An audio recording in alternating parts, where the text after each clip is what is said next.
बांधवांनो, हे आहेत मनोज जरांगे पाटलांचे मोठे बंधू. आपण ऐकूयात की आता दादा केव्हापासून इकडे आलेत आणि 25 वर्ष झाले इकडे आले.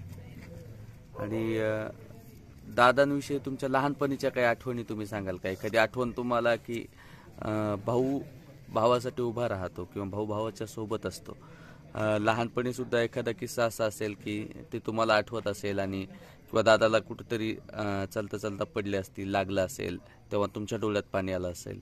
पाणी आलं नाही ते कसं लहानपणी सांभाळ म्हणलं पाणी येणारच ना. आणि आज दादा पहिलं उपोषण दादांनी केलं ते म्हणजे 17 दिवसाचं.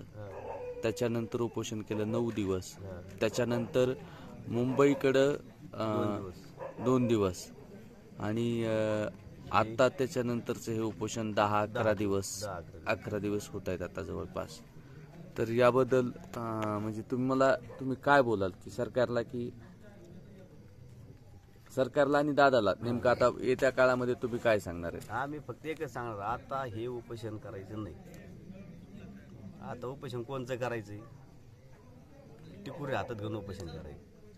हे उपोषण यांना काय आता लागू होत, हे आपली वाट बघतात. यांना नेमकं काय करायचं ते आमच्या डोक्यात आहे. म्हणून त्यांना आता हे उपोषण यांना करू द्यायचं नाही.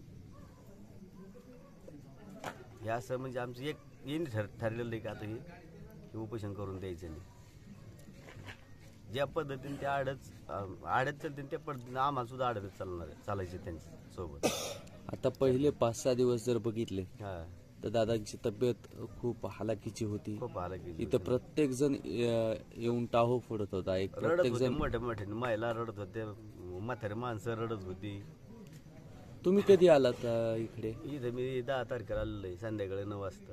10 तारखेलाच तुम्ही सुद्धा आले.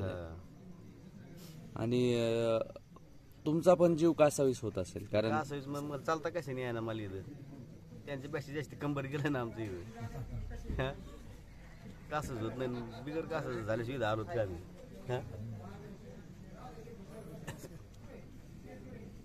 याच्यानंतर दादानी एवढंच की हा जी पूर्ण जी जनता आहे, माझे मोठे माझे बंधू आहेत नाही काही, याच्यात माझे ही आहेत, पुन्हा वडील आहेत, आजी आहेत, माझ्यापासून मोठ्याला माझ्या भाऊजी बी आहेत काही. ही सगळे जी मॅडम आहेत हे पूर्ण ह्या मात्र ह्या मराठ्याचे जेवढे आमदार आहेत यांना जागा दाखवून येणार. नक्कीच. ऐक ना, पूर्ण म्हणजे यांचं पूर्ण म्हणजे ठरलेलंच आहे. आणि मी सुद्धा सांगू शकतो त्यांना की यांची जागा यांना दाखवून. ते वारंवार नेमकं एकच म्हणताय की मराठा ओबीसीला धक्का न लागता आरक्षण दिलं. ओबीसी का त्यांच्या बापाची आहे का? ओबीसी का त्यांच्या बापाने काही लिहून घेतलेली आहे का? ओबीसी मराठ्याचीच आहे, ओबीसी त्यांची नाही. ओबीसी मराठ्याची, पण ओबीसी शिकल्या गेलेली मराठी. ओबीसी त्यांची नाही. कुणबी पहिल्यापासून मराठी कुणबीकच करते. ते जरी कुणी फुल कुणी काही विकत असतील तरी पण त्यांना शेती आहे नाही त्यांना. बिगर शेतकरी थोडेच येते. थांब 5 मिनिटे. आता एकदा काय करा, तुमचं पूर्ण नाव सांगा.